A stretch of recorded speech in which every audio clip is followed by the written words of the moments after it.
All right, welcome to another episode of Flagrant Sports. Here with us today, we have Cecil Shorts III. Welcome. Would you like to tell us a little bit about yourself? Well, what's up, fellas? Thanks for having me on. Gotcha. I guess a little bit about myself. Born and raised in Cleveland, Ohio. I was born in Cleveland. Then I went to Kent, Ohio, where my father was finishing up school. And my mom was a nurse there. So I lived there for like 3 years. No, I'm sorry, not 3 years. Up until like third grade. And then from there, moved back to Cleveland in the fourth grade because my grandfather, Cecil Short Sr., who was a professional boxer, he started getting real bad signs of dementia. So we moved back to Cleveland and lived with him and kind of took care of him because he was in a situation where it was people were taking full advantage of him. They were taking money from him and he wouldn't remember. All types of stuff was going on. So we went back to help him out and be with him. And that was a good deed for my dad. He really loved his dad, looked up to him. So we all went back with him and lived there. And now growing up, my dad kept me in sports. So I was in football during football season, basketball during basketball season, baseball during baseball season, and then basketball when that season came. So I was fully busy at all times. My mom was really big on school. So she was on the school part. My dad was on the church and the sports part, and they made it work. That was their way of keeping us out of trouble. Growing up in the inner city of Cleveland, it was dangerous. It was situations where basically you didn't want to put your kids in. So they were like, our way of keeping you guys out of trouble, keep you in church, keep you in sports, and then we're taking school seriously. So did that my whole life. I'm the oldest of 6 kids. Wow. So it was me, my 2 sisters who are one's married, living in New Mexico, married to a good guy who's in the Air Force. My other sister, she does, what does she do? She's a missionary, basically. So she's in South Africa right now, doing missionary work over there. Hopefully she'll be home soon, sometime this summer. With the quarantine situation, she was kind of stuck over there for a little bit. But she was supposed to spend 2 years over there, but now it's only 1 year, so we're all happy to get her home. Yeah. Then my youngest brother, who was a beast at football, he is a high school coach now, alongside my dad at his alma mater. And then my second brother plays baseball at Hiram College, and he'll be a senior this year. And then my last brother, the spoiled one, the baby brother, he's a quarterback. He'll be a senior this year, playing quarterback and pitcher and all that good stuff. So. Yeah, man, that's a small part of me, I guess. Yeah, thanks for telling us. Awesome, man. So, in high school, you played quarterback under your dad, and then you went to Mount Union, and you went there and you were playing quarterback. You got hurt your first year. When was your kind of first I guess, you kind of realized like, oh, I may not be playing quarterback the rest of my life, Man, listen, that's a great question. Because this was a tough thing for me because my whole life I'm thinking I'm Michael Vick. Like I'm like, yo, I'm the next Vick. I know I can play quarterback. And they recruited me to play quarterback. So my freshman year, like you mentioned, I got hurt in the JV games. Let me tell you about Mount Union. Mount Union is you got the Georgia hat on, right? Yes, Mount sir. Mount Union is the Georgia, the Alabama, the Clemson of Division III football. Yeah, 13 national champs, baby. There you go. So when you go to that school, you expect to win national championship every year. Mm-hmm. So every year they bring in about 150 freshmen. Mm-hmm. So your whole football team is about 300 kids possibly, right? Mm-hmm. So when I get there, there's a JV team. There's actually 3 JV teams. There's black, white, purple. So it's tough to get noticed, right? It's tough to go out there and perform, and you got to really be patient. And that's tough for a freshman because you got to think freshmen coming in, everybody was all conference, everybody was a team captain, everybody was good or was some type of star at their school. They were good at their school, they had some type of success. And to start all the way over sometimes is tough for freshmen. So I get there my freshman year and I'm just in grind mode. And I'm like, I'm just gonna ball when the time comes. I had a couple good JV games. I dressed a varsity game or 2. And then the third JV game, I tear some ligaments in my ankle. So now I got to sit out. But I showed enough to be like, hey, they really like me. The coaching staff really likes me a lot. That spring, I run track. And I ended up being an All-American in track. I was on some really good relay teams. I had some really good coaches to help me come along. So that spring, they sat me down like, hey, how do you feel about switching positions to receiver? So that year, we just won the national championship, I believe, with a sophomore quarterback. And he was going to be the guy. He was extremely smart. He kind of took over the starting job as a sophomore because the senior had it. He kind of beat out the senior, ended up taking that job. And he was just amazing. So they were like, listen, you can wait 3 years and then get in the field, because I took a red shirt that year, a medical red shirt. And in D3, you can only take medical red shirts. You can't just take a normal red shirt like Division I. So I took a medical red shirt, so I have 4 years left to play. But they're like, you can sit 3 years and then play quarterback, or you can possibly get on the field a lot sooner if you went to receiver. So I'm like, all right, I'll try receiver. And they were like, yeah, well, you can still play backup quarterback, blah, blah, blah, blah. So my red shirt freshman year, my next year, I was the 6th receiver. I had 5 seniors in front of me, and I was the 6th receiver. Then I was the 3rd string quarterback. So at that time, I'm like, yo, I'm not gonna play quarterback. This guy's the starter was balling. He was an All-American. He won the D3 Heisman. He was going off. I knew my best chance to play was playing another position. I mean, it seemed like you kind of a Swiss Army knife with him, because you kind of did it. You had almost 5,000 receiving yards, punt return, kick return, rushing, and you even threw it a little bit. What was it like, kind of pretty much doing everything on the field you can do offensively for them? You know what? I had to learn to be okay with it, right? Because I really wanted to be a quarterback. That was my whole mindset. I'm not going to switch. I'm going to be a quarterback. I'm not going to do nothing. This is what I want to do. So after those 5 seniors graduated, right? So I'm going to my redshirt sophomore year. That was my time to shine. Like, okay, Pierre Garçon just got drafted in the 6th round. We just lost the national championship. That was 2007. So going 2008, it was me and my class basically stepping up to the plate. Like, hey, now is your time to shine. Your time to step into that receiver role. So for me, I knew, like, okay, after Pierre got drafted, I'm like, yo, I'm trying to do anything and everything to get that opportunity, right? And I wasn't even thinking about the NFL in college. I was just enjoying my life. Just day by day, going to class, at times going to class, and just enjoying my life, like just doing whatever. When he got drafted, it clicked like, yo, this could happen. You got a chance to change your family's life. Like, this is an opportunity that can really come. So that summer, it was like grind mode. And it was situations where I would be sometimes by myself. I'll work a 9 to 5. And after that 9 to 5, I'm working out. And this was 6 days a week probably. You know what I mean? It was times where I had a bunch of guys working with me. We grinding together. And there was times where they was tired, they wasn't doing it. I'm like, I'm focused. I got to make sure I'm doing this. Because I had to learn how to play receiver. I had to learn how to run routes. I had to learn how to get off the press and do releases at the line of scrimmage. As a quarterback, I knew where I needed to be within the route, right? It was actually how to get there to that spot correctly in a timely manner. And then I'm like, yo, I think the coaches, like I said, my very first year, my freshman year, they seen some stuff in me. They're like, he's fast, he's athletic, he do this stuff. And in high school, I did some returns a little bit, but never really did so college. But they asked me to do it. I'm like, yes, any way I can ball, I just want to ball in my hands. And I actually played a little DB there too, which was pretty fun. So my senior year, I played DB in like the semifinal game, and I did all good. I'm jamming guys up. And it gets some special situations, right? Yeah. So we get in the championship game, and I had probably like 6-7 plays of defense. I'm out there. I do good. Man, this one play, this kid broke me off. He had me almost falling. I'm like, oh, wait. And our DB coach, he actually stood there, and he's like, Cecil, turn with that. I'm like, I got you.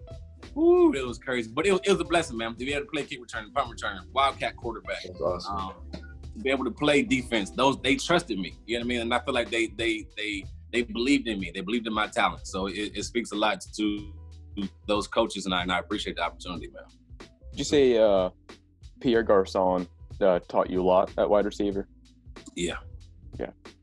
Because I know Mount Union has, pretty good collection of alumni around there. So did that kind of factor into your decision to go there? Or? You know what? So the reason I went to Mount Union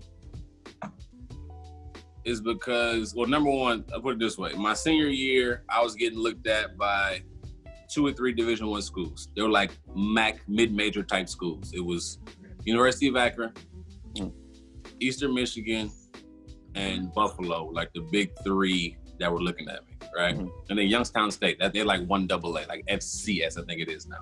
Yeah. So I remember going that summer to Akron. We went to Akron every year in the summertime. My dad was like I mentioned, my head coach. And we went to Akron every year for 7-on-7s, for camps, all this stuff. And Akron was heavy on me in the summertime. And I remember having a 7-on-7. I'm walking with the guy that's recruiting me. He's like, yeah, so we got any offers yet? I'm like, nah, not yet. He's like, who's all interested? And I gave him like a list of 6-7 schools. He's like, yeah, they're coming. Trust me, they're coming. He's like, we might even offer you today. We'll have the whole coaching staff out there watching your 7-on-7 game. So I'm like, oh, my heart started racing. Like, ooh, I'm about to get my first offer today. Like, let's go. So they literally have the whole Akron coaching staff watch our 7-on-7. What I mean, I went off, fellas. I had 3 or 4 touchdown passes. I had a pick 6. I was going completely off, like just off. And then we went against a good, I think it was Wadsworth, the school we went against. And they're pretty good, solid team. They go to the playoffs every year. So I was pumped. Go off, have a good time. All the coaching staff come up to me like, hey, we're impressed. Good job. But no offer. But I'm like, cool, I ain't worried about it. Offer's gonna come. Have a great senior year. We go 7-3. We barely missed the playoffs. Akron, Eastern Michigan, and Buffalo all calling, checking up on me throughout the whole year. And then come December, it's like, boom, everybody goes away. I don't hear from Akron. Akron calls the end of December, like, hey, we want you to walk on. I'm like, hey, thanks for the opportunity, but I'm okay. I'm good. I'm thinking somebody's gonna offer me. Buffalo, they were heavy on me. Their whole coaching staff gets fired. So now I'm like, oh man. And then I just don't hear from Eastern Michigan. I get a call from Youngstown State, hey, we want you to walk on. So I'm like, man, what the heck's going on? I'm still thinking I can have an opportunity somewhere in Division I. Long story short, signing day comes in February, comes and goes, no contact with anybody. So my dad's working his butt off for us, all the seniors. So we go to this, collection of colleges at this school where there's a bunch of D2 and D3 guys. And there, it was a bunch of D2s that liked me, but they weren't that good of a program, if that makes sense. Mm-hmm. And then Mount Union is a bunch of D3s that liked me, but Mount Union stood out over everybody simply because of tradition of history, of their tradition of winning, the demand of success. It's just so much that went into it. And the recruiting coordinator, well, actually Larry Karras, the head coach, actually came to a few of my track meets. So he's the head coach at the time. If you know anything about Larry Karras, he's just got inducted to the College Football Hall of Fame. I think in 27 years, he has like 27 losses. He has the highest winning percentage in all of college football, like 91% or 90%. It's incredible. Wow. Like his resume. So I'm like, yo, I'm trying to go there. Like I'm trying to win. And then the recruiting coordinator, who was a receiver coach at the time, they recruiting for quarterback, was Jason Candle. Me and Candle built a relationship to this day that he's the reason I went to Mount Union. You know what I mean? He did a great job at recruiting. Now he's the head coach at University of Toledo. He does a great job at recruiting, and did a fantastic job of getting me and other guys there. He got Pierre to go there. He just does a great job of recruiting. And it's funny because on that coaching staff my freshman year, the head coach at Iowa State, Matt Campbell, he was the offensive coordinator that year. Head coach at Toledo, he was the offensive coordinator that year. He was the wide receiver coach that year.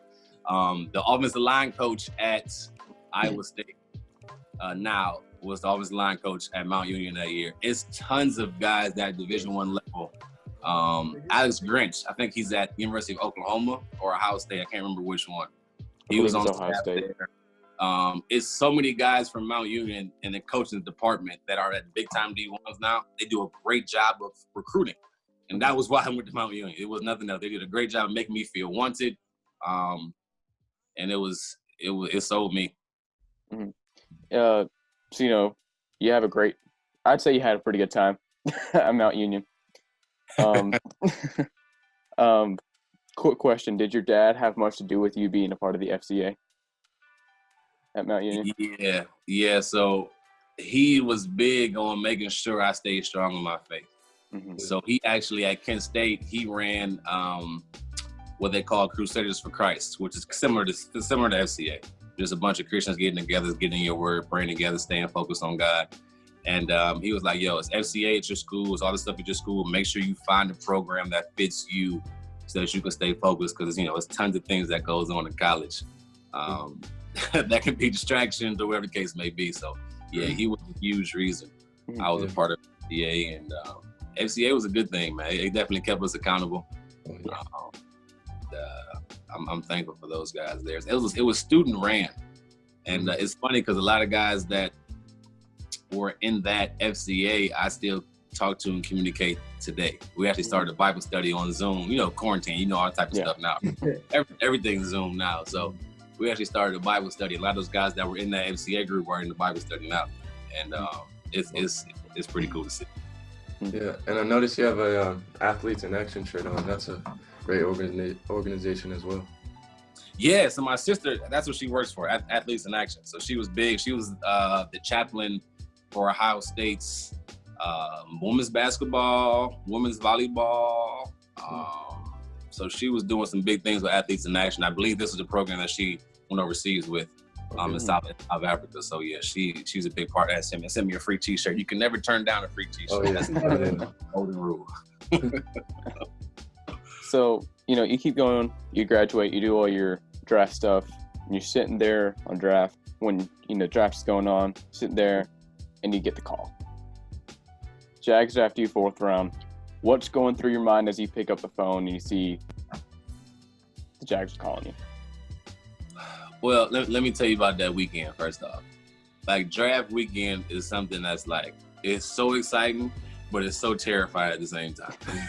You got like no control over anything, right? You go, like you mentioned, you go through the draft process, you go through the combine, all these interviews, you fly into these clubs, these franchises, you meet with the owner, the GM, the head coach, all this good stuff. And I remember meeting with Jacksonville, but I didn't feel like they liked me like that. I just didn't feel like they loved me. I'm thinking it's going to be Baltimore or Dallas that was going to draft me. And Dallas was like, we're either going to draft a guy in the 1st round or we're going to draft a guy in the 4th round. So when the 4th round came around, I'm like, okay, well, I guess Dallas is going to pick me up, or, Baltimore. And I don't remember if I went before, if the Jacksonville pick was before Dallas and Baltimore. I don't remember. But I remember that day 3 is like rounds 4 through 7, right? So I was hoping to go day 2, just being optimistic. You know what I mean? I was more likely going day 3, but I was hoping to go day 2. So that didn't happen. I'm like, all right, whatever. I wanted to hang out with my friends that night just to get my mind off the draft because it's stressful.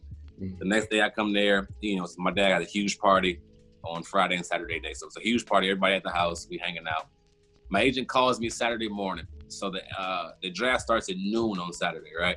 So my agent calls me Saturday morning like, hey, a lot of guys didn't come off the board at receiver.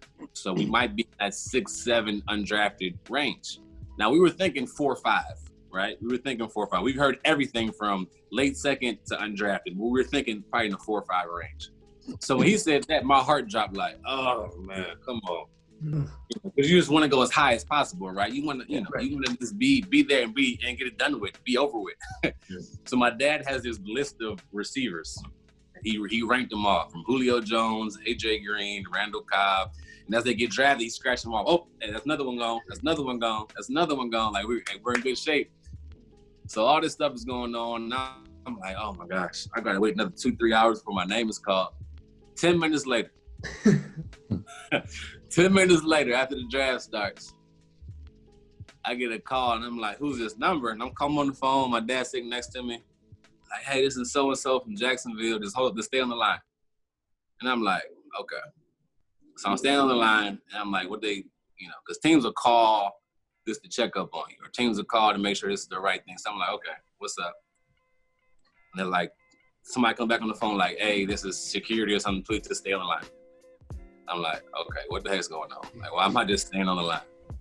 They come back a 3rd time. Hey, we're going to draft you. Just stay on the line. Just trust me. I'm like, oh, okay. All right, I'll hang on here now. Like, so I started having this big smile on my face. And then the GM at the time, I can't think of his name.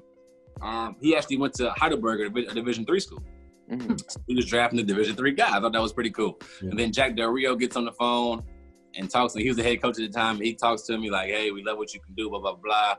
We thought you were the best receiver at the East-West game. I'm like, I didn't think y'all liked me. Like, like this whole time, and it's weird because they play different cards, right? They don't want to show their hand. So I'm like, I didn't think y'all liked me. Now I go back and think about it. I met with them at the Combine. I met with them at the Easter at Shrine game. I talked to them on the phone plenty of times. I'm like, I talked to them a lot. So when that moment happened, it's like, hey, we're going to draft you with the 114th pick. Excited. I'm like, yes, I'm excited to be a Jaguar. Man, the house goes crazy. It goes nuts. Like everybody goes like, we did it. And I had to walk outside because I couldn't hear what they were saying. So I go outside and they're talking, and then it was just a great moment, man, for my family, my friends, for myself. It was a moment I'll never forget. Would you say that was the highlight of your career, or are there other moments? You know what? Like, I think that moment, because of being the underdog in high school, being overlooked in high school, not getting a Division I offer, and everybody felt like I should have, going to Division III school where people don't get opportunities to play, at that level. And then for that moment to happen, and at that time being the highest Division III player ever picked, that was a big deal, right? That was a big deal. Or maybe not ever picked, but for a long time, right? That was a big deal. That might be the highlight moment, like the actual get the go fourth round, be there with your family and friends, celebrate that moment. You go through all this adversity in your life, and then boom, this is it. You know what I mean? You get to operate, and it still feels so surreal. Yeah. Like I'm living through it, and I'm like, I can't believe this happened. So I would definitely say that's one of, I don't know if it's the, but definitely one of the highlight moments of my career and my life. When was the first time like you were like really like, wow, I've made it, I'm in the NFL? Like, when did it really hit you? When did it hit me? That's a good question. So I think the first regular season game in my rookie season, because preseason came, it was the lockout year, right? Oh yeah. So I get drafted, and normally when you get drafted, like the first 2 rounds, or no, I think all the guys, they'll fly down, meet the media, get to hold your jersey up. Mainly the first couple round guys, but the lower rounds get to do the same thing. But it was none of that. So after I got drafted, I kind of partied that night, and then that Monday I had to go to work. So I was working on roofs. Wow.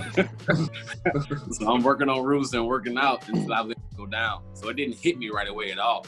Yeah. So we get a random call like, hey, it's like sometime in July, late July or mid-July, like, hey, the lockout's over. You're going to come down. I need your, all the information, boom, boom, boom. So I fly down. That's my first time really meeting the guys. I went down once for a week, and that was the year. I went down once for the week because the team was hosting the 7-on-7, the players. So I got to meet some of the guys, but to actually be in the facility and meet everybody and the coaches and staff, that was like, okay. That was kind of surreal, but it still didn't hit me yet, right? So we're going through training camp, and I'm looking around like, wow, that's Maurice Jones-Drew. Wow, that's Rasheed Mathis. Like, wow, that's so-and-so. And then preseason came, and I was kind of killing preseason. I'm like, oh, hey, this ain't gonna be nothing. And when the first regular season game hit, and we're doing the national anthem, and for whatever reason, I just started bawling. I'm sitting there, and the first regular season game is a big deal. National anthem's going on. They got planes coming across. They got fireworks, and I'm just bawling like I am really in the NFL. Like this, it really happened. I couldn't believe it. I really couldn't believe it. It was crazy to be in that position. And so I guess week 1 of 2011 regular season, that's when it hit me. That's so awesome. In that year, they kind of used you, I'd say, more as a return specialist. Yeah. More than your receiver. And at all in that season, were you thinking, is this all they're going to use me for? You know what? My rookie year, I didn't know how to be a pro. I didn't know how to prepare for each game and practice. I didn't know how to take care of my body. I was focused more on the fun stuff, the partying, the girls, the everything else, just the lifestyle than my profession. So that was on me. They wanted me to play more, but it was my fault because I didn't know what to do. And I didn't have no leaders in the room to really, hey, get yourself together. So an eye-opening moment for me was, because preseason, I said I was easy, but I never really studied my playbook like I need to. But an eye-opening moment for me, I'm not sure when Del Rio got fired, but he brought me into his office and he basically let me have it for like 30 minutes. He was like, what the hell are you doing? Excuse my language. What are you doing? And he went to film and he let me have it for legit 30 minutes. And what I mean, my feelings was hurt so bad. Like, cause I'm like, I was trying on the field, right? I was doing my best, but it just wasn't I wasn't producing. And that was a lot on me, to be honest, because I didn't prepare. I didn't know how to be a pro. I didn't study my plays. I didn't study like I needed to the opponent. And then some of it was on our receiver coach. He was kind of new to it. He didn't really know what he was doing yet. So when he sat in that office, I'm like, yo, I'm trying. I don't know what to do. They just opened my eyes. You gotta grind. That same attitude and that same way you grind in college, you gotta do that here. Like, get your mind together. So I don't know what week it was, but since that point on, I'm like, all right, I really got to get it together. So I end up finishing the year on a better note. I still only had 2 catches that year, right? But I finished the year on a better note. But my rookie year, I blame on me. I just didn't know how to be a pro, didn't know how to study. And I was just too focused on the surrounding distractions. So it must have been pretty redeeming that next year to catch for almost 1,000 yards. Man, listen. So in my time in Jacksonville, I had 3 head coaches. I had 2 general managers. I had 3 offensive coordinators, and I had 2 owners. Like, that's just ridiculous, right? Nobody can have a winning franchise with that so much transition, right? So that's first staff that I had. Del Rio, his whole staff got fired. They bring in a new staff. They bring in a new GM that year. No, maybe he had 1 more year. So they bring in a whole new staff. And we had a new receivers coach. And the first day he came in, he made a list of like the depth chart. All right. So he started with number 1. It went on down. That year, we drafted a guy named Justin Blackman with the 5th overall pick. I'm not sure you guys are familiar with Justin Blackman. Yeah. Incredible athlete. When I mean he would be a top 5 receiver today, he would be a top 5 receiver today. He was crazy at Oklahoma State. He was just a special athlete. He was outstanding. So we drafted him. There was a guy named Laurent Robinson who had just had a good year the previous year in Dallas. So they paid him like $32 million to come to Jacksonville. They just paid a guy named Mike Thomas, who's already on the roster, like 14 million. So those are your top 3 receivers right there. And they're going on. And again, this is a whole new coaching staff. So they got undrafted. They like and love and bringing in. They write their names over mine. I was a 4th round draft pick the year before. They got about 12, 13 names up there. I was the very last name on the depth chart. So I'm like, okay. That was another moment for me, like, listen, I'm going to make this squad. You ain't about to cut me. I made it. I'm like, you're not about to cut me. You're not about to get rid of me. I went home, I called my dad. I'm like, it's go time. I'm going to do whatever I have to do to make this squad. I don't care. In my mind, I don't care if it's special teams. I don't care what it is. Of course, you want to play receiver, right, Mama? I'm going to make this team. So our receiver coach, Jerry Sullivan at the time, who's like the godfather of receivers. He actually coached at LSU for a while. He's been coaching football longer than I've been alive, probably 40 plus years. And he was actually the LSU, I'll call him the receiver coach the last few years, but he's like the LSU consultant. So Justin Jefferson, all those guys that came from LSU, he was helping those guys build up as receivers. So he's like a receiver guru, right? He's best friends with Larry Fitzgerald, works with him all the time in the offseason.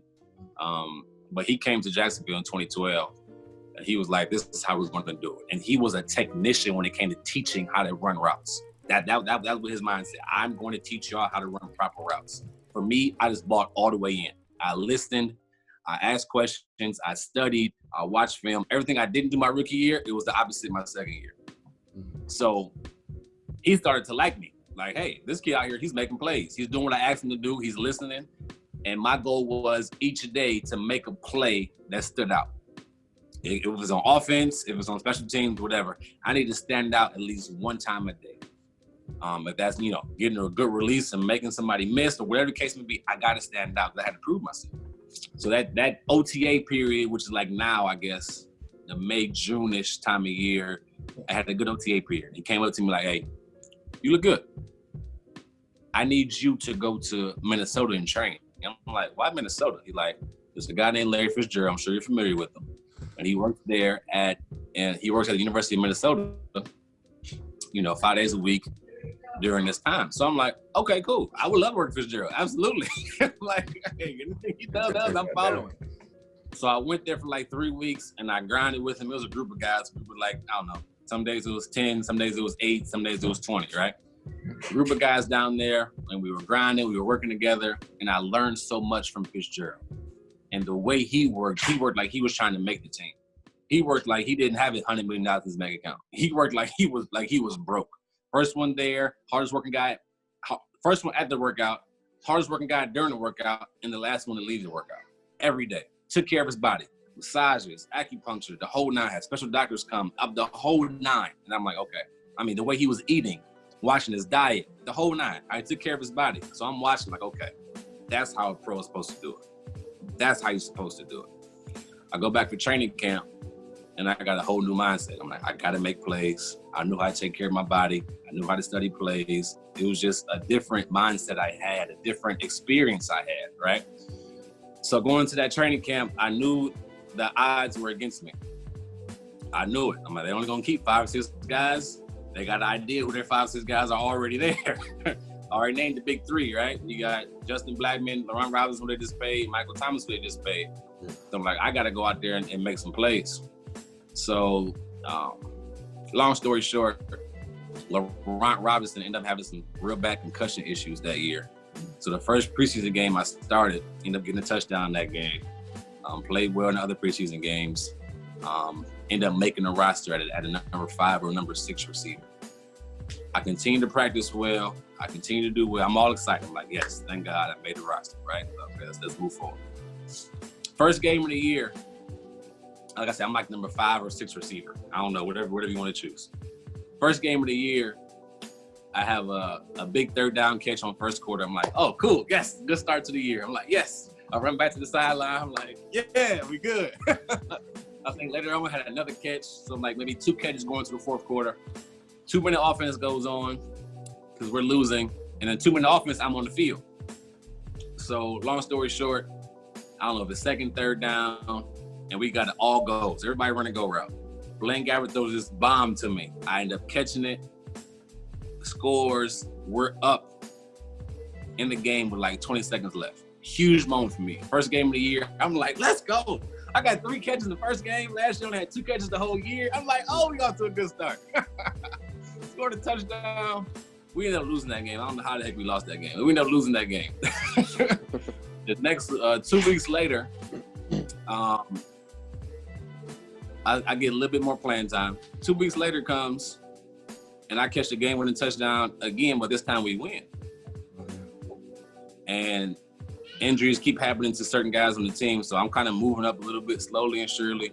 As time goes on, I'm making plays throughout the time. I make a big play here, big play there, and finally, like week 7 or something, I get to start, and it was over. I continued to play well and get my opportunities when they came, and it was a really good year for me. But it was a scary year. It was an eye-opening year. I had to really learn how to be a pro. I had to learn how to, study and take care of my body and be consistent on the field. And it was my best year as a pro. Mm-hmm. It was my best year as a pro. Was it tough as a wide receiver? Because 2012, 2013, 2014 for Jacksonville, you almost had a different quarterback every year. 2012 you had Henney and Gabbert, 13 just Henney, and then 14 you had Bortles.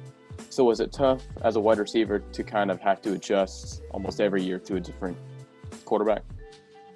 Yeah, it was tough. And to add to that, you got 2 different coordinators too.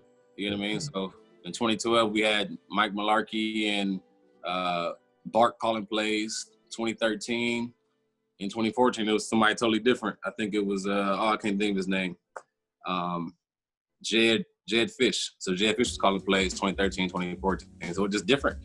It's totally different. And it's weird because I came in with Blaine. I came in with Chad. And those are the guys I knew, right? I didn't come in with Chad. I think Chad got signed in 2012. And he was drafted, Chad's older than me. I don't want to say he's older than me.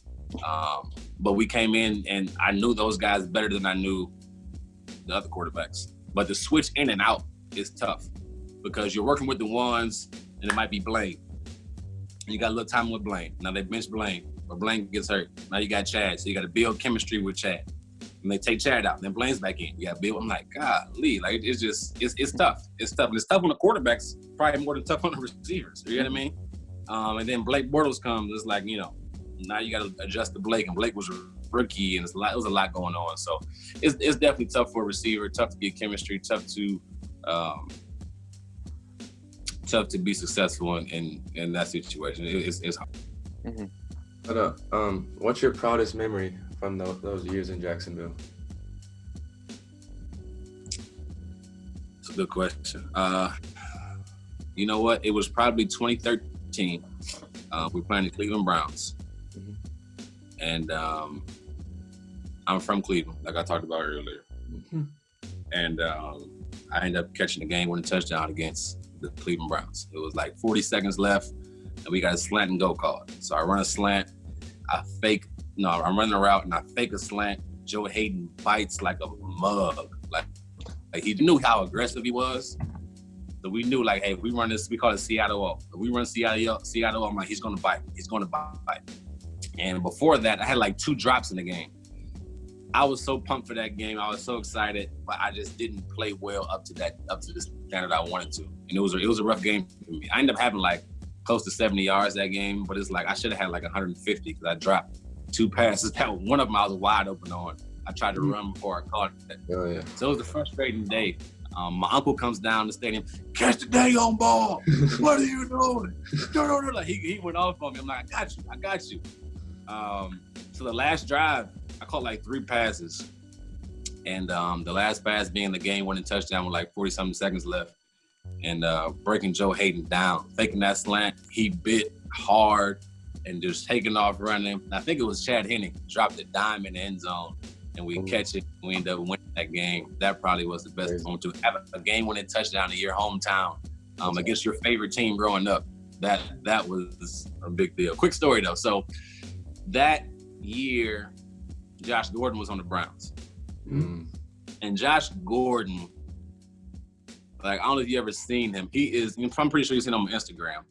He is a freak in nature. Yeah, he's crazy. He's like 6'3", 6'4", 6'5", and it looks like God like made him perfect. Like, okay, ab here, ab there, 25 abs right there, huge chest. Like, he just looks perfect, right? So that game, he had like 200-something yards receiving. We couldn't stop him. But it's crazy. So he gets hurt like in the third quarter.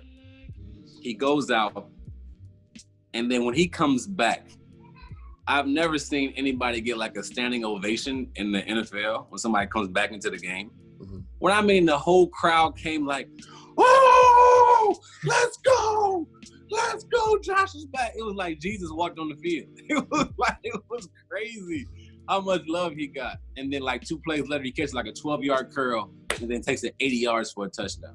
Like he was incredible. And that was fun to see. But yeah, I'm sorry, I got off track. That was probably my best moment, catching a game-winning touchdown in the hometown. Awesome. You spent 4 years in Jacksonville, your first 4.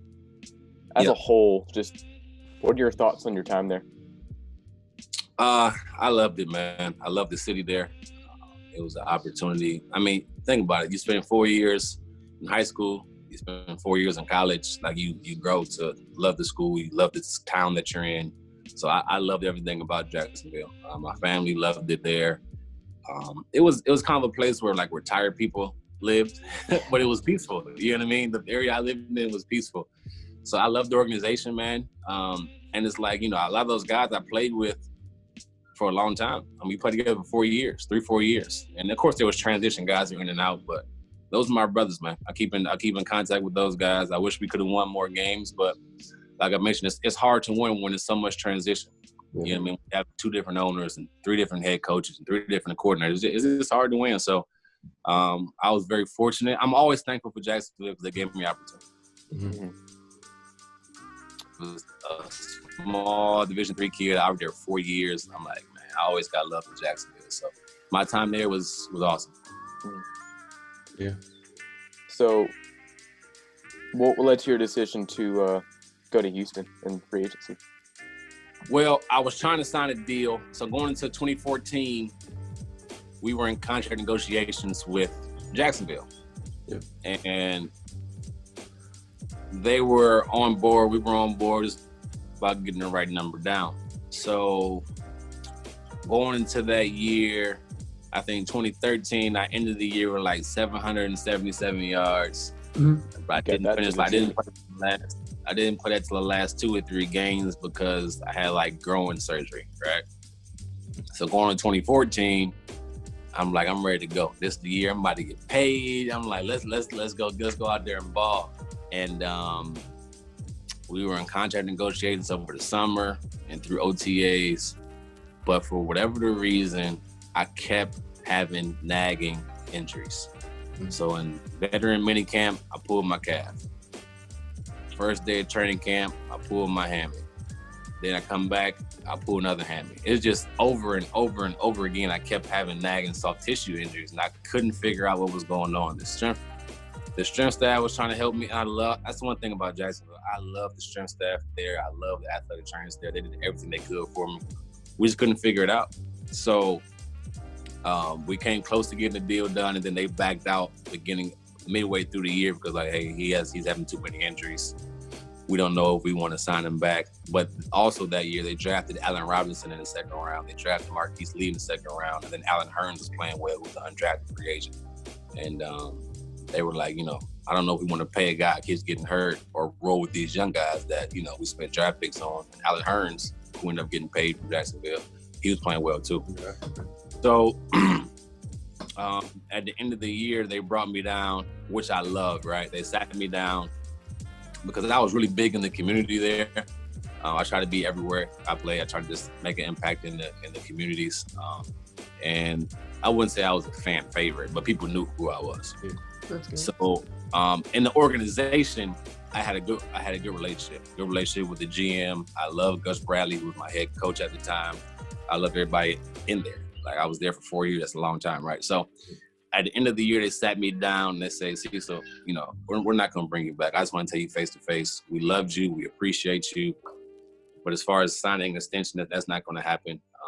Just thank you for all you've done here. And it was so much respect I have for him. I'm like, thank you. I appreciate that. You know what I mean? I'd rather you tell me face to face than not talk to me at all. Or just, whatever. So I feel like they did it in a professional way. And to this day, I got respect for Gus Bradley and Dave Caldwell for sitting me down and doing that. And, I still talk to those guys. I actually got to talk face to face with Dave Caldwell a couple of years ago. Last year. Because I do some broadcasting for the Houston Texans. Mm-hmm. Or I work for the Houston Texans, and he was in the press box. We got to talk a little bit. And Gus Bradley and I talking time to time. His son actually is a quarterback at Toledo. When I mentioned the head coach at Toledo now was my receiver coach at Mount Union. So he called me like, hey, what's this guy about? Jason, he asked him about Coach Campbell and stuff. Mm-hmm. So we had a good conversation there. So I appreciate them for being honest with me. That doesn't happen often, fellas. Like for somebody to sit you down and say, we're going to do this, that doesn't happen often. So I'm thankful for that. So I knew Jacksonville was out the mix, right? So I'm thinking I want to go somewhere that's stable. I just told you guys, I've been through so many head coaches, so many owners, so all this transition. So a few things were looking at me was like Seattle, Houston, and Indianapolis. And but Seattle and Houston, because of my injury history in 2014, they were only going to give me, the basic veteran minimum. And I'm like, I need some type of stability. I need some type of, some type of money. So Houston offered me the best deal, like 2 years, $6 million. I'm like, let's go with Houston. They had the same GM for a while. They got a good thing going there with Coach O'Brien. Solid defense. They're trying to build the offense around Hopkins and whatever else. So Houston made the most sense for me financially, and then just the role I was going to play there. I was going to be the slot receiver or the number 2, number 3 receiver there. So I'm like, let me just take advantage. They're going to all focus on Hopkins, so let me go ahead and get some targets a little bit. So, it was the best situation out the teams that wanted me. I always think like, maybe if I went to Indianapolis and played with Luck, or maybe I went to Seattle and played with Russell, but you just never know. And at that point in time, I needed some financial security. Or I wanted some financial security. I had a couple kids. I was married at the time, and I'm like, I want some stuff that's going to keep me. Stay away, sweetie. Go talk to mommy. I'm sorry, y'all. Go talk to mommy. I'll go talk to mommy about it. So Houston was a place I'm like, okay, stability, check. A winning culture, check. And financially, check. You know what I mean? So it met all 3 requirements I was looking for. But that year had to be interesting because we went through a lot of quarterbacks that year. Yeah. But that's why I chose Houston. Cool. I'd say you had a pretty good time that year, though. It looked like you kind of went back to kind of what you did in college too. They kind of used you as the Swiss Army knife again. Yeah. So was it nice to kind of get that feeling back as being used as everything? It was. They trusted me. Bill O'Brien always respected me as a pro, and he said, I appreciate how professional you are. I appreciate how you come to work prepared every day. So when it comes to me playing Wildcat, that was fun. They trusted me to play Wildcat. You know what I mean? They trusted me to be a returner. I wasn't supposed to be a returner that year, but they ended up either cutting a guy or somebody got hurt, and they were like, we need somebody to return. And I'm like, hey, I'm here. I'll return if you need me. So I was, returner. I was playing slot. I was playing Wildcat. So it was cool, man. It was cool. It was to be able to be trusted in that area was good, and I enjoyed my time in Houston. It's interesting. Like I really, really enjoyed Houston so much. We ended up staying here. You know what I mean? Even after they cut me a year later, I'm like, yo, this is the place we need to be. And the organization treats you like family. Like I work for them now. Like they treat me like I played there 10 years. You know what I mean? Like it's just awesome how the McNair family who owns the Houston Texans, it's awesome how they run things. You know what I mean? And I'm just very grateful for my time. I wish I can figure out my soft tissue injuries, because I think I could have had a pretty big year in Houston. I think I had around 700, 800 yards that year. But I missed 4 or 5 games just simply because of soft tissue injuries. But yeah, I enjoyed my time, and it was fun playing Wildcat. Wildcat in the NFL is a different beast, though. It's a different beast. So I'm back there. I remember the first time I was on Wildcat, and it was against the Jets, and this defensive end was like 6'5", 330 pounds, and I got to read him. So if he crashes down, I got to take the ball and run. Mm-hmm. And I'm like, yo, in my mind before the play started, I'm like, that dude big as heck. Like, I'm about to hand this ball off. And then my competitive side came with me, right? And I'm like, he too fat. I'm taking the ball anyway. And you're not supposed to do this. You're not supposed to do this. But he came down. So the running back's here. I'm reading the zone read. And he comes down a little bit. And I'm like, whoop, I'm out of there. And I got about 8-9 yards. And it was just fun, man. I got a chance to throw a couple touchdown passes. I threw one in Jacksonville, and then I threw one in Houston on a double pass. So to be, like you mentioned, to be able to play or, do different things in the NFL game, that was surreal. That was crazy. Like that might have been my funnest moment, right? Yeah. To be able to throw a touchdown pass. I played quarterback my whole entire life. I never threw a touchdown pass in college, but to be able to throw 2 touchdown passes in the NFL, crazy. And I always tell people, like, I told my agent, like, listen, I'm 3 for 3. I got a perfect passer rating. Let's put that in our contract, and I try to get some more money. And let's use that. That's history. let's lose that to get some leverage. But no, it was good. It was fun. Best quarterback stats of all time. I know, right? 3 for 3, 2 touchdowns. I'll take it. Yeah. I want to touch on something that's like a little unrelated but I thought it was really cool about how you said your grandfather was a boxer, correct?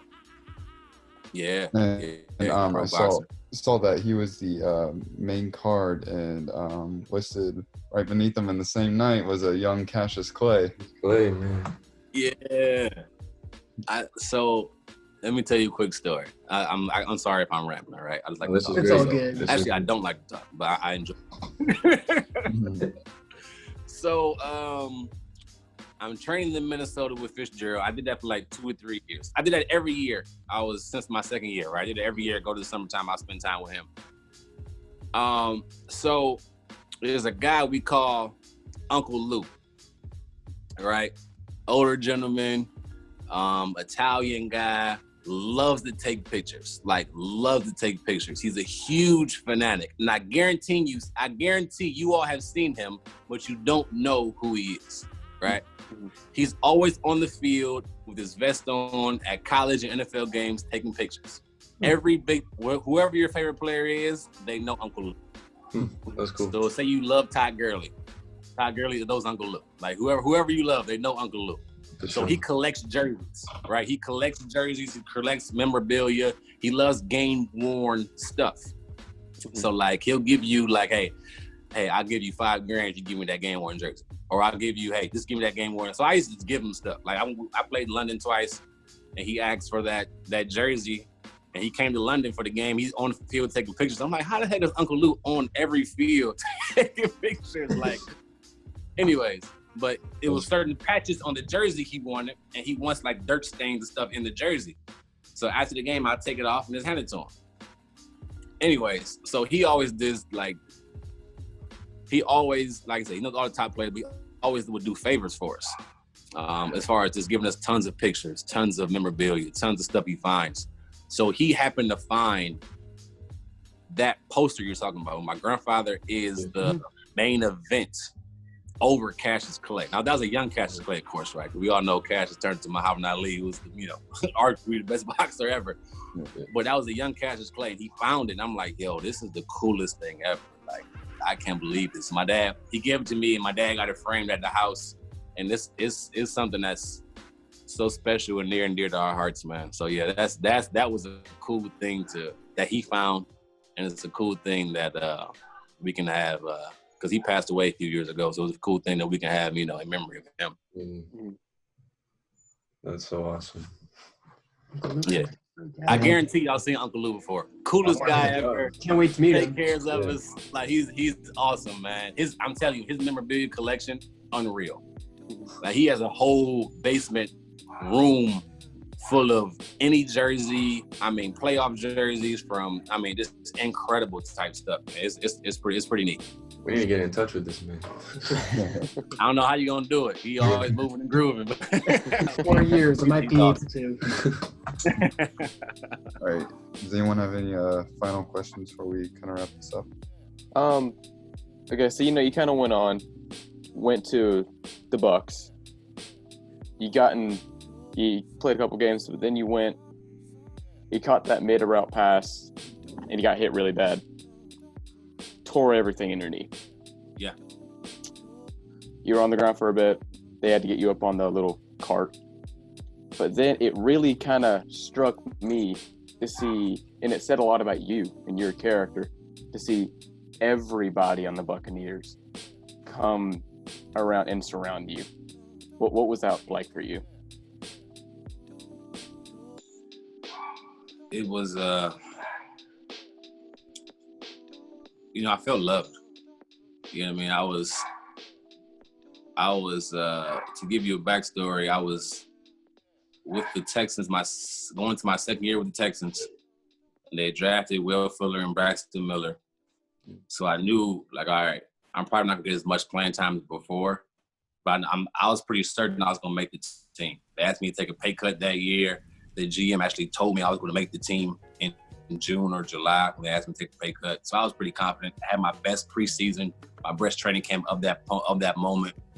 But that was a frustrating year, a time for me, because I'm like, it's so many politics that go into this game, right? Mm-hmm. And high school is for the love. Yeah. In college, at the Division III level, it's for the love. I paid to go to school. I paid to play football, right? It was for the love. It's my brothers on the team. We all had one common goal. At the NFL level, it's business. That's just what it is. It's business. And I didn't realize that until my second year in Houston. And I'm like, yo, I wasn't having fun, but at the same time, I was playing my best. It was weird because it was the second year in the same offense, and I was healthy. We had a new strength and conditioning guy come in. We had a new sports science guy come in, and I was working really tight with him. So for me, that whole offseason, that whole training camp, I was completely healthy. Never missed a day. We figured out my soft tissue stuff. It was perfect. So I was playing really well. And then my mindset was, I can't play this game forever. So when Braxton and Will came in, I was trying to teach them everything I knew about the offense, about, whatever. And it was complicated. Texas offense is very complicated. So I knew I was going to make the team. So after final cuts, I went to my best friend's wedding because I was the best man in the wedding. And they called me the day of the wedding and say, hey, we're going to cut you and let you go. I said, what? You asked me to take a pay cut. You told me I was going to make the team. I have a great preseason, and then you cut me? Yeah, we're going to go a different direction with receivers. I'm like, okay, y'all are full of, you know what, that poop.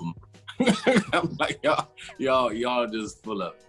So I was really mad and upset. I'm like, I can't believe this is happening. And so then it was like, all right, what's next? But at the same time, I'm like, cool, because I'm thinking about just retiring anyways, because I was so frustrated with politics. So I'm like, all right. So my agent calls me during the reception of the wedding, like, hey, San Diego and Tampa Bay really want you. And I'm like, all right, well, I think I want to go play with Phillip Rivers. So they throw the ball a lot. If you look at their numbers for the receivers, a lot of guys get a lot of catches. So I'm like, hey, let's go there and try to eat. And they're like, all right, cool. And actually, one of the receiver coach was a Union alum. So I'm like, hey, let's get there. Let's go. Let's get some time there. They were looking for more of a straight kick returner rather than a receiver. And I'm like, I can kick return. I ain't that good, but I'll do it. And then Tampa Bay, on the other hand, was like, we need a returner / fourth or fifth receiver. And the guy, the head coach drafted me. The head coach was Dirk Cutter. Dirk Cut, my man. You on top of it. Dirk Cutter. He was the OC my rookie year, and I was in Jacksonville. So we were familiar with each other. I was familiar with the offense. Long story short, I ended up signing with Tampa Bay because they wanted me. Went for a workout. So I left the wedding in Columbus, Ohio. All I had was like one pair of clothes and a suit. I left there, went to Tampa Bay to try out. I made the team that tryout. And it's weird because I'm like, I didn't need to try out. They're like, all right. So as soon as I got done, like, yeah, we're going to sign you. We're going to make sure you were in shape. I'm like, what? I just left training camp. Like, I'm like, what? You could have called Houston and asked if I was in shape. So I left from Columbus to Tampa, and I ended up staying there the whole season. I never went back home. So at this point, it's me, it's my wife, three kids at the time. And I'm like, yo, I got to stay out here. I made the team. I got to stay here. So I bought a little small apartment not too far away from the place. I'm learning the playbook. I'm going through all this stuff. Long story short, I started getting some chemistry with Jameis about mid-season. Finally getting some playing time. Edson Jackson went down. He got hurt. Mike Evans is a straight monster. He's a beast. He's balling. So I started getting some playing time. But during that time, I really got to know a lot of Tampa Bay players. And we started, just gelling with each other. Playing basketball in the locker room or cracking jokes or going out to eat, whatever the case may be. And I think they gained respect for me and I gained respect for them. I think for me, I knew how to come in and be a professional. I knew how to come in and not ruffle any feathers. I knew how to come in and not, just prepare and do my best to be professional and make plays when they come my way. So I started making a few plays in the game. Some injuries happened. I started to get some more playing time. I think we played Kansas City that year in Kansas City, and Kansas City was hot. That was when Alex Smith was still there, I believe. He was hot. They were like one of the hottest teams in the league at that point. We go there. I ended up having like 5-6 catches, about 60-something yards, close to 70 yards. And I'm like, Jameis and I are excited, like, hey, we finally getting on the same page. We finally getting some chemistry. Because it's tough coming in. Like, I missed training camp for them, right? I did training camp with Houston, and then I come here for week 1. So it's like I have no chemistry with Jameis. I don't know the plays. It's tough. So we finally getting some chemistry. And I think we play somebody else, and we fly to San Diego. San Diego is my first start as a Buccaneer. So I'm like, cool, I'm ready. It's 3rd and 15, first drive of the game. And it's man coverage.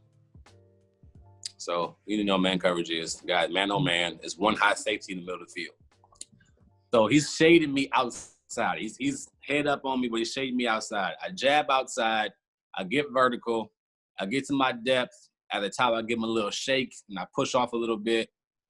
And then when I turn, I see the ball coming, and I feel nobody but grass. I'm like, oh, we about to go to the house. I'm like, we out of here. As soon as I touch the ball, boom. Safety comes and takes my knee out. I flip over. I actually caught the ball, and it was the first down. I don't know how I caught the ball. To this day, I have no clue how I hung on to the ball. So I hit the ground, boom, and I actually checked to see if it was the first down. And then I tried to get up. I'm like, oh, I can't get up. So I tried to wave to the staff, hey, I can't get up. They were already running to me. And they flipped me over, and it was hurting, like my knee hurt. But it felt like I hit my funny bone. So it wasn't like a lot of pain right away. It just felt like, you hit your funny bone. I'm like, oh, okay. And they start like yanking with my knee, do all this stuff. And I'm like, yo, leave my knee alone. I'm like, hey, y'all, stop. My knee hurt. That hurts. And I'm like this. I'm talking like the way I'm talking to y'all, I'm talking to them. I'm like, hey, that hurts. Can y'all stop that, please? And they're like, well, your knee dislocated, so we're trying to pop it back into place. And I'm like, oh, okay. So I kind of lay back down. Like, all right, I'll let y'all do what y'all do. And I'm thinking like, okay, I dislocated my shoulder before. I only missed 1 game. I came back and played. I'll be fine. So I might miss a game or 2 and I'll be good. At that point in time, I didn't know when you dislocate your knee, you tear everything in it. So they're trying to pop it back into place. Trying to pop it back in, it slides back out. And that's doing more damage to my ligaments and my nerves. So they're popping it in, it pops back out. And I don't notice it after they tell me. So the cart comes and they're lifting me up. And the doctor said right before we got in the cart, he tried one more time and it popped back into place. And I'm like, oh, okay. That was cool. So when I get on the cart, I'm still got the adrenaline of playing, right? It still feels like I hit my funny bone. I knew it was a little sore, but I didn't know nobody told me what was going on. Mm-hmm. So I didn't know the severity of the injury.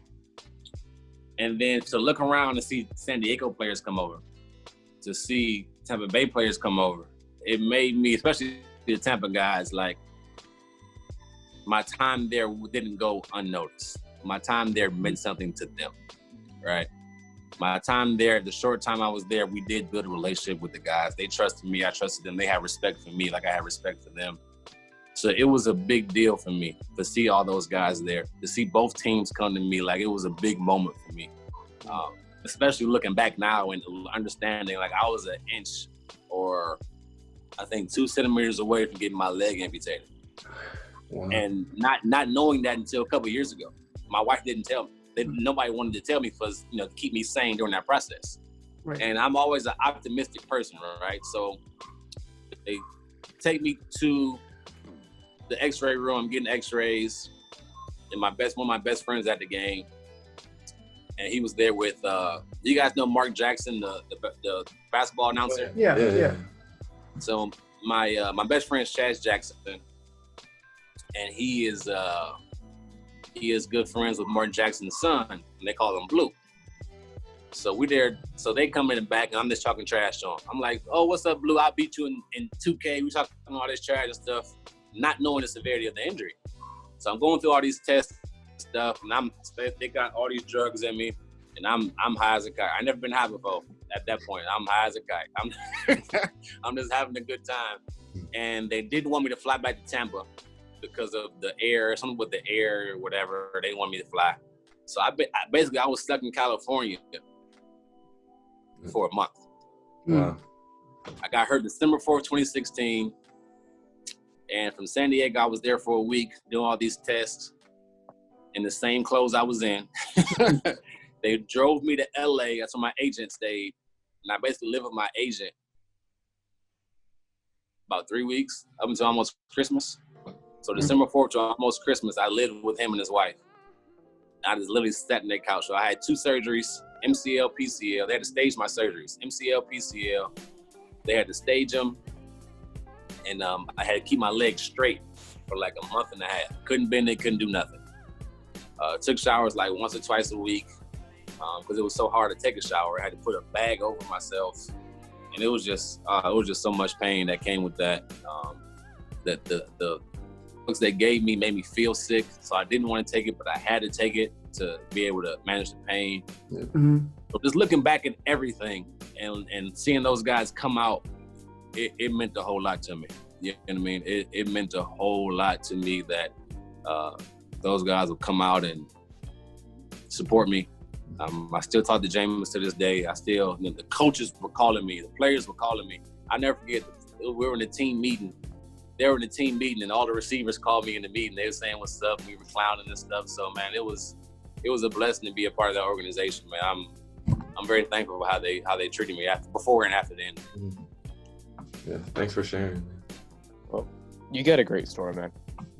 Like you've been through a lot of adversity and you never quit, kept going. I think you're an inspiration to a lot of people. You're always a nice guy, keep it Christian, always a Christian, family man. Yeah. Thank you for coming on with us, man. Hey, appreciate it, man. I enjoyed my time with y'all, man. It's any way I can support, I try to. So I appreciate y'all, man, for